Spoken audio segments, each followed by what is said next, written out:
Hey guys, it is NCS Fan 001 here for one of those trophy list analysis videos. I haven't done one of these in a while, but today's game is Oceanhorn 2, Knights of the Lost Realm.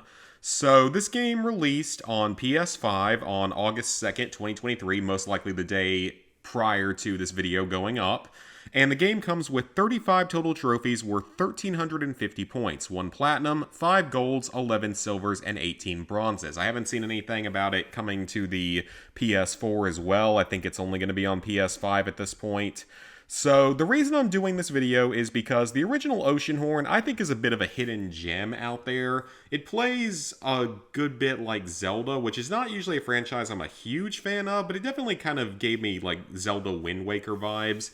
So I'm actually really glad to see that they ended up making a sequel. I know it's been many, many years since the original one released, but I'm actually looking forward to this. I hope it's going to be fun, and the original also had a fairly easy platinum trophy, so let's take a look at this list. Alright, starting out, our platinum trophy is called Knight of the Lost Realm. That is the trophy that you get after unlocking all other trophies for those who are new to trophy hunting. And I will always give my typical disclaimer is that I'm looking at this mostly from a trophy hunting perspective, even though this is a sequel to a game that I liked a lot. So now we have a bunch of bronze trophies. Invader, defeat Galactos. Burning Feathers, defeat the mighty bird of Pirta. Great Inductor, defeat the mighty turtle of Submeria. Cheater of Death, defeat Mesmeroth. Monster of Uncharted Seas, defeat Oceanhorn. Buccaneer, sail for the first time. Lost Treasure, find the Knight's Shield. If I had to guess, I'm going to assume that all of those are story-related trophies because they're all sort of right there together. They all seem like simple story-related tasks. Plus, looking at the people who have already started playing this game, as I'm recording this late on Wednesday, August 2nd, so it looks like from the people that have already started playing the game, all of these trophies have been obtained by some people, some of them by a lot of people, so presumably those are all story trophies. Next up, we have a block of silver trophies. Arn of My Youth, My Time in Cernoa, Sleepless in Arcadia, Pirta Uncovered, Submeria High and Low, Secrets of Source, and Emptiness of Outlands. These trophies are for 100%ing the Valley of the Warden region, the Cernoa region, the White City region, the Pirta region, the Submeria region, the Source region, and the Outlands region. So a bunch of 100%ing trophies.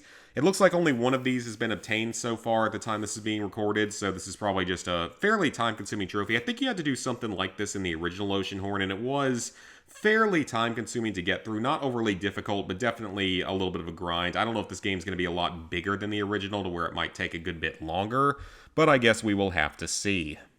Alright, we're back to bronze trophies here for a while. Arcadian Road Trip. Make your way to the White City. Sounds like a story or side quest trophy. Jungle Adventure. Make your way to the Alru Sacred Grounds. Probably another story or side quest trophy.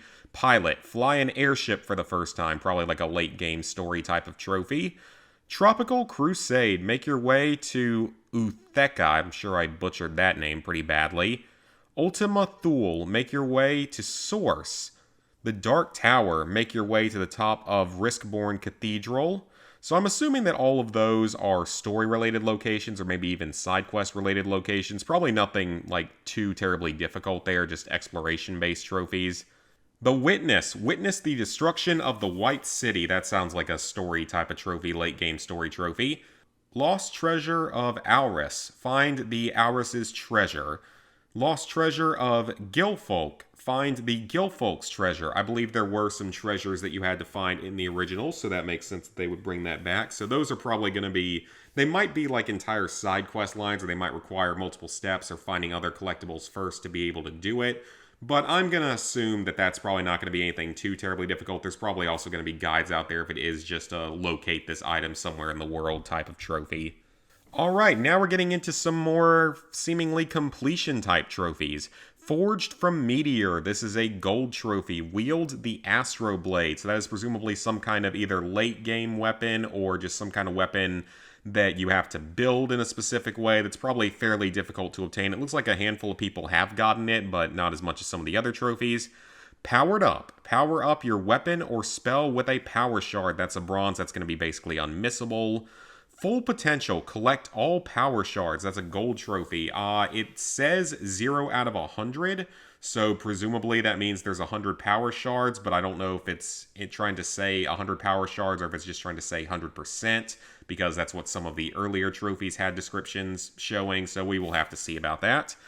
Perfect set. Collect all gear. That's a silver trophy, and it also says 0 out of 100 at this point in time, so that's why I'm thinking that maybe it's 100%, not necessarily 100 total items.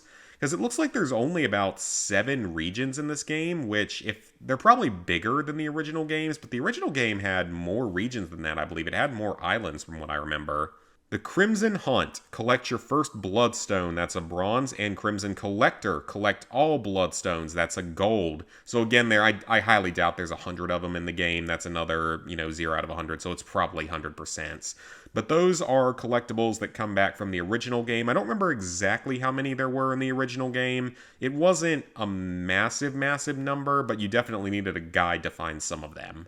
Prototype. Find the Shield of Kronos V1. That is probably another, late game type weapon or special reward for something. That's a gold trophy. Mystic Knights. Find all mysterious daggers. There are 19 of those, and that is a silver trophy, so a collectible type. Presumably you'll just be able to follow a guide for that. Bounty Hunter. Defeat all escaped prisoners. That's another silver, and apparently there's only 6 of those, so that's probably just, again, look at a collectible guide of some kind to show you exactly where they are and then take them out. Now an exploration trophy, quite a view. Discover all overlooks, 7 of them, so presumably 1 per area. That's a silver trophy. And finally, Globetrotter, 100% all regions. That is a gold trophy, and again, there are 7 regions. So overall, this looks like it's going to be a pretty easy platinum trophy again, probably similar to the first game, because I actually wrote a trophy guide for the original. I had it at a 3 out of 10 in about 11-ish hours. I remember the most difficult part of it was probably the fishing aspect of it, but I'm not seeing any trophies related to fishing this time, so unless other parts of it are just way more difficult, then this game is probably not going to be any harder than the original, so I'm going to give it probably a 3 out of 10 to start for difficulty, but we'll see if there's some kind of crazy difficulty spikes in there. I highly doubt there are, but there are going to be quite a few collectibles in this game. It seems to be more collectibles than the original, so do keep that in mind. You're probably going to need a guide to find all of them, because the first one was kind of difficult to navigate from what I remember, so collectible guide is probably going to be quite helpful here. In terms of time, I'm going to assume the game is a little bit longer, so probably more like 15 hours this time around, maybe even like 15 to 20 hours, so I'm going to hope that it's a little bit longer than the original, but I guess we will have to see. So again, I'm guessing about a 3 out of 10 and then 15 to maybe 20 hours, so we will see. So, the game came out on August 2nd. I haven't started playing it yet. I do want to wait and make sure that there are no glitched trophies or anything like that. But once I can get all that confirmed and see what the price and everything is, I will probably be picking this up, and I may very well stream the entirety of the game. So, thank you guys for watching. Please like, favorite, share, comment, subscribe, ring the bell for notifications if you haven't already, and I will see you guys back here real soon for some more trophy content.